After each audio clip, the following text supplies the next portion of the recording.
On Friday, September 11, 3 nights after the security guard sightings, police constables Beat and Ellis arrived on site at Pyroid Bridge to follow up on the suspicious activity. It was midnight, and they sat in their car with a somewhat blaze attitude to this particular assignment. They were not expecting to witness anything of interest. However, within 10 minutes, Ellis was certain he could see shadows moving around on the overpass. He got out of the car and, wary of intruders, climbed the fixed ladder to bridge level. In the darkness, he could hear a flapping sound, and with the beam of his torch, he soon identified a piece of plastic sheeting blowing in the wind. After securing it in place with a brick, he returned to the car, and he and Beat joked about the possibility that the security guards were simply spooked by a piece of loose polythene.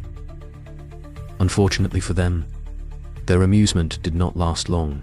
Ellis was suddenly shocked when he turned his head to see the torso of a man pressed up against his side of the car, no more than 2 inches from his face.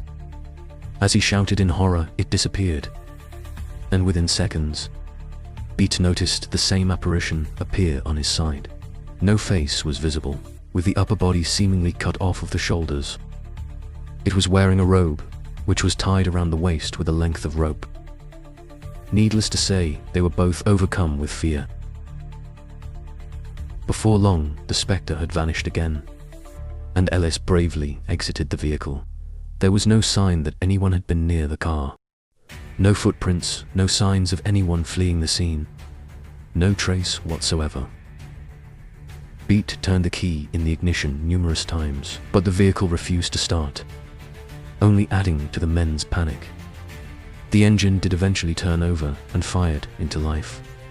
But once the car started moving, a loud knocking sound could be heard coming from the boot or trunk, as if somebody was hitting it very hard. Both police officers left the scene, believing that they had seen a ghost. Their accounts were so convincing that locals began to call Pyroid Bridge Ghost Bridge. As for the security guards, they refused to set foot upon the site again, even in broad daylight.